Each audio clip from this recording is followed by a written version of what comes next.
The theme alone suggests that we understand and believe that God has a will for all humanity, and that will must be done by each and every one of us with equal consideration. It acknowledges that we understand and accept that the world that we live in is driven by the forces of sin. And that as God's people in particular, that we have the profound assignment and potential to bring God's will into this world of sin. Allow me to suggest, first of all, that until believers are convinced of the need to introduce God's will into their personal and immediate relationships,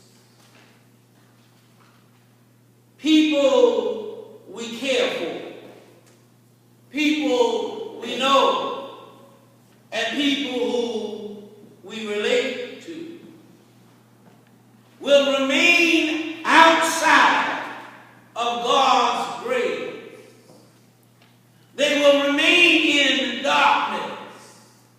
They will be unable to come into the contact with the God of this universe who loves all people. You see, I am convinced that only as the world experiences God's love through the lives of believers, will those in darkness come into the light of the truth. Only as those who have a personal and abiding relationship with Jesus Christ as the Son of God, and who are promoters of the truth, only then will we make a difference in the world that we live in.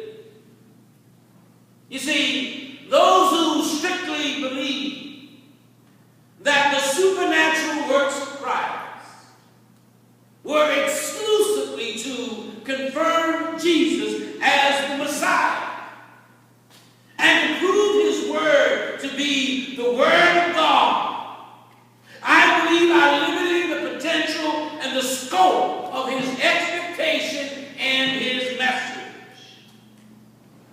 I believe the Bible teaches that the works of Jesus accomplished on this earth were a profound indication of God's love for all of us, above and beyond everything else. God loves us so much that he, in agreement with his Son, sent him down to this earth to declare, to demonstrate, to manifest, to show forth how much he loves us.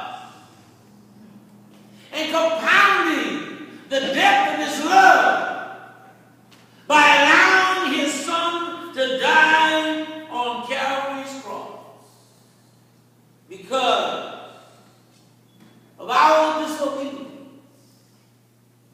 because of our sinfulness. You see, any observation of the ministry of Jesus would lead one to this clear conclusion. You see, it leads us to believe that his compassion and power co-join attract attracted seekers of the truth into a relationship of commitment with him. You see, only as I come in contact with the love of God will I be able to experience with clarity the vital importance and necessity of doing his will as I live this life.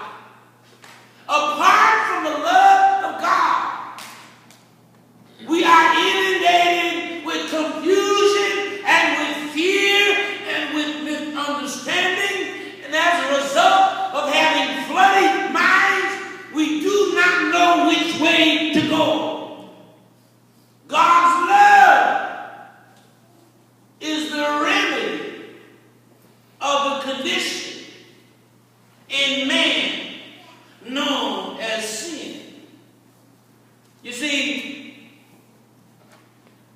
to a church that was driven by havoc and by division, the Apostle Paul, he describes the solution to this turmoil that existed in this young and identity confused church in the first century. He described what the real solution to the problem is. And it's not that God is going to sack us because of our habit and our confusion. It's not going to be that God is going to come out and judge us because of the havoc and the confusion that and the division we bring into the church. He describes the solution to all spiritual matters. Notice, if you will, 1 Corinthians chapter 13, verse number 13. But now abides faith, hope, and love. These three, but the greatest of these is love. You see, if we position ourselves to seek the highest good of the object of our love, then of necessity, we are going to have to bring the likeness of Jesus, love, into the picture. I want to say, as a means of simply illustrating how human some of us are who call ourselves Christians. How easy we succumb to human nature. I was talking to and I don't want to get too far off the track because I know what happens when I do. But I was talking to a gentleman just the other night. You know, we were talking about some of the scriptures, and his first observation, well, maybe that's because we're just human. What a poor excuse. What an undiscerned understanding of how God allows us to respond to situations that perhaps tend to take us out of balance. That interests us in the temptation to do wrong. You see, when you have touched base, when you have experienced God's love, you know God, and God knows you. Until this reality transpires with a commitment, with a willingness each day to center ourselves in Christ's likeness. If this does not happen, then we will simply exhibit the fact that we really don't know God. That is a fearful reality, and particularly for someone who calls himself a Christian.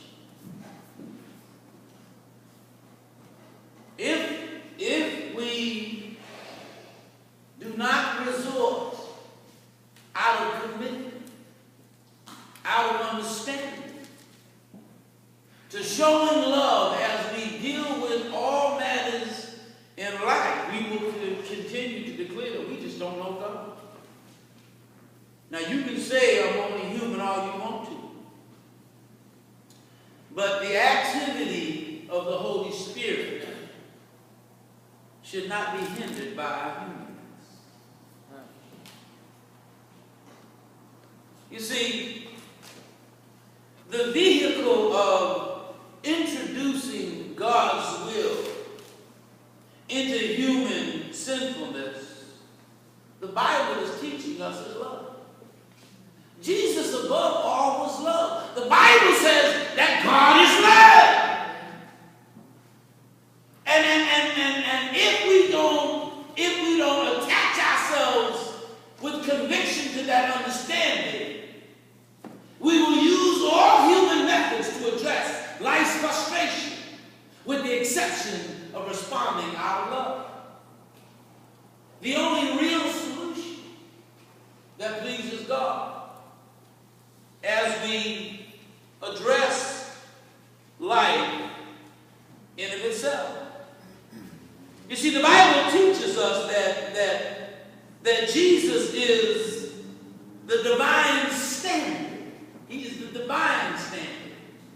And in spite of the very fact that if we were to search the scriptures, we could find the Lord responding to a host of situations in a variety of ways. And certainly, given the fact that Jesus is both man and God, I don't think that we should take liberties that are only afforded to him.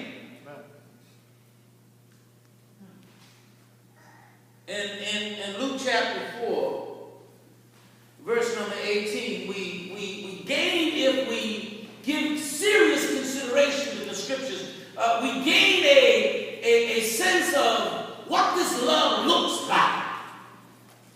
And if it's this presentation that love looks like coming from the mind and the thoughts and the commitment of Jesus, I believe it should be the same for us.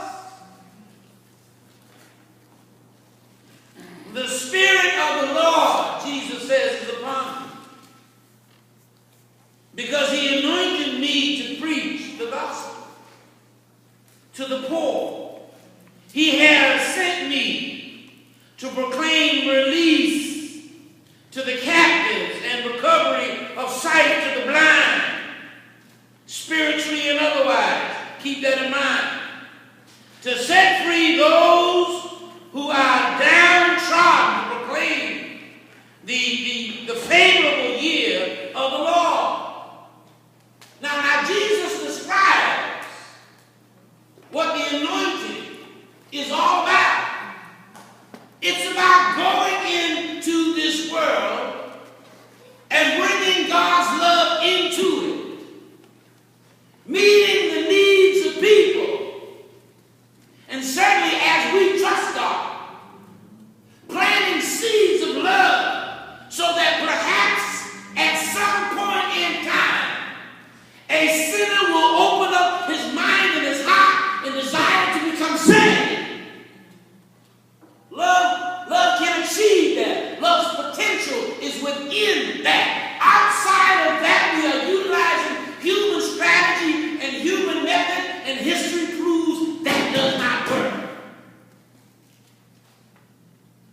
I'm talking about bringing God's will into a world